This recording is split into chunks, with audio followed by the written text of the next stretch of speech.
नमस्कार मित्रांनो, एकेटेक मराठी या यूट्यूब चॅनलवर आपले स्वागत आहे. मित्रांनो, आजच्या व्हिडिओमध्ये आपण लाडक्या बहिणींसाठी एक आनंदाची बातमी आपण आजच्या व्हिडिओमध्ये पाहणार आहोत. तर यामध्ये मित्रांनो आता योजनेअंतर्गत पात्र महिलांना ₹1500 आर्थिक सहाय्य दिले जाते.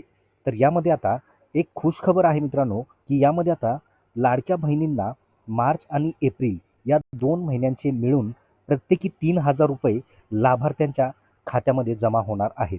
तर यामध्ये मित्रांनो वितरण किती दिवस चालणार आहे याविषयी थोडक्यात माहिती आपण पाहणार आहोत. तर मित्रांनो काय आहे संपूर्ण सविस्तर अपडेट हे आपण पाहूया. तत्पूर्वी मित्रांनो चॅनलवर जर पहिल्यांदा आला असाल तर व्हिडिओला एक लाईक आणि चॅनलला सबस्क्राईब करायला विसरू नका. तर चला तर मित्रांनो व्हिडिओला सुरुवात करूया. काय आहे संपूर्ण अपडेट हे आपण पाहूया. तर मित्रांनो पाहू शकता इथे की लाडकी बहीण यामध्ये हप्ते पुढील या ठिकाणी 2 दिवसामध्ये जमा होणार आहेत. तर काय आहे सविस्तर माहिती ते पाहू शकता.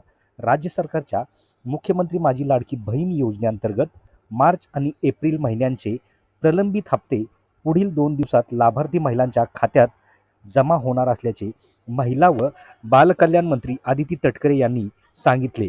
यामुळे सुमारे 1,89,00,000 महिलांना मोठा दिलासा मिळणार आहे. तसेच पुढे पाहू शकता की यामध्ये योजनेअंतर्गत पात्र महिलांना दरमहा ₹1500 आर्थिक सहाय्य दिले जाते. मार्च एप्रिल या 2 महिन्यांचे मिळून प्रत्येकी ₹3000 लाभार्थ्यांच्या खात्यात जमा होणार आहेत. महिला व बालविकास विभाग आणि वित्त विभागाकडून निधी वितरणाची प्रक्रिया अंतिम टप्प्यात असून डीबीटी प्रणालीद्वारे थेट लाभार्थ्यांच्या बँक खात्यात रक्कम जमा केली जाणार आहे. तर यामध्ये जे काही हप्ते आहेत ते हप्ते आता पुढील 2 दिवसामध्ये सर्व लाभार्थी महिलांच्या खात्यामध्ये जमा होणार आहेत. तर मित्रांनो लाडकी बहीण योजनेविषयी मार्च आणि एप्रिल महिन्याच्या हप्त्याविषयी एक मोठी नवीन अपडेट आपण आजच्या व्हिडिओमध्ये पाहिलेली आहे. तर मित्रांनो ही माहिती आपल्याला कशी वाटली? आवडल्यास नक्की व्हिडिओला एक लाईक आणि चॅनलला सबस्क्राईब करायला विसरू नका. तर भेटूया मित्रांनो अशाच नवीन व्हिडिओमध्ये नवीन अपडेटमध्ये. धन्यवाद.